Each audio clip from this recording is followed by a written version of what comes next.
with the Texans. Let's start off with the Texans. Okay, so here's the simple question with the Texans. Right. Don't tell me everything was wrong.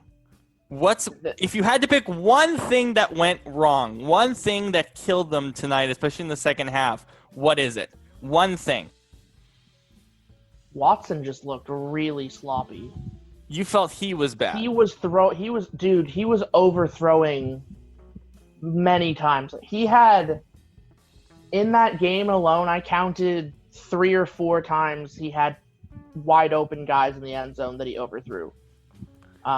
Like he had 2 or 3 where he way overthrew, and obviously both quarterbacks had a couple that they overthrew. Right, which is expected in where we're at with no preseason and everything. But I guess really, if I was gonna say not something that's not based upon it being the first game of the year, oh man, I'd have to go with the fact that if I'm the Texans, I'm really worried about their O-line. Because Deshaun was like running around like a chicken with his head cut off. That looked like 2015 Seahawks, like defensive. That looked like Deshaun line. Watson 2 years ago. It was bad. It was like no. He was. Yeah. So here's the interesting part for me, and this is something that I've talked about with Deshaun Watson his whole career. I've talked about, hey, quick passes. Let's get the ball out quickly.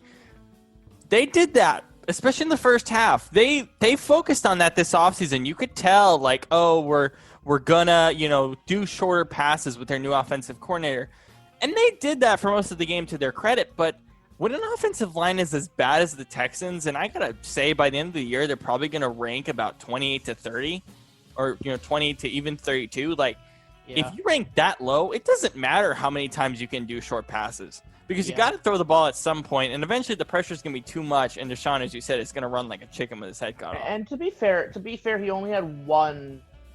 I would say he only had one really bad throw. The pick wasn't even a bad throw. It was a bad throw. Well, no, it was a bad throw, but I can't blame him for it because I thought the O-line affected that throw tremendously. I'm sorry, but like, I would say the exact same thing if that was Russell making that throw.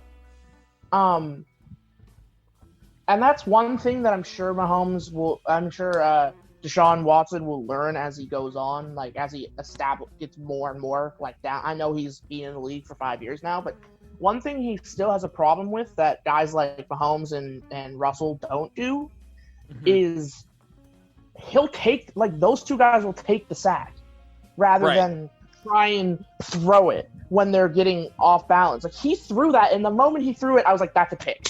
Because he just, like, airballed it. And sometimes, and here's the thing with Deshaun, too. There are games, like, what was it? We were watching it a couple days ago on Red Zone, too. I think they were playing the Ravens, and they were down, like, they lost, like, 41-7 last year. What was that, Week 11? We were checking that on Red Zone the other day. Yeah. It was kind of similar to that game because the reality is at some point, any quarterback, but especially Watson, because it seems like with Bill O'Brien and this offensive line, it seems to be pretty common.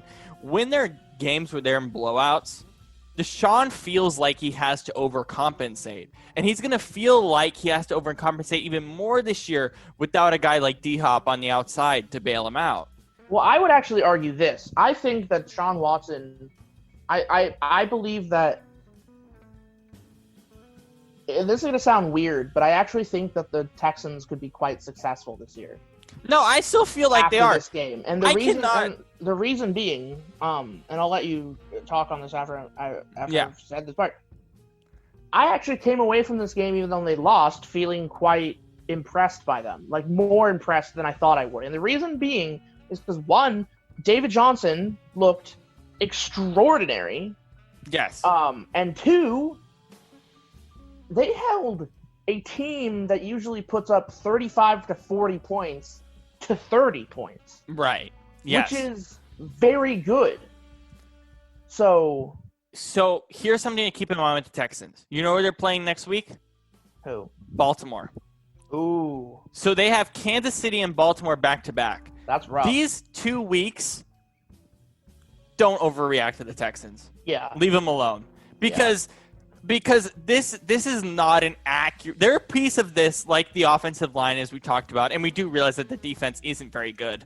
It's middle of the road at best. It's J.J. Watt can't do everything. The guy's getting double teamed all the time. The reality is this game today, and the game on next Sunday against the Ravens, Texans are going to look bad. Because that's just the reality. Then they get the chance to really. I mean, if they go on after those two games, like if they lose to like the Steelers or the Vikings or the Jaguars, then we have a problem. But like if they're losing their first two games, like that team could easily go on to win most of their games for the rest of the years because they play the Titans, the Bengals, Bears, the Colts, the Lions, the Browns, the Jags. I mean, this is a common theme through the first month of the season, but especially week one. This is a theme that's just constant. Overreaction, right? Even on Sunday when we watch those games, they're probably going to overreact to stuff. I imagine people in Houston are just overreacting to this game when the reality is you're playing the Chiefs. And next week, the reality is you're playing the Ravens.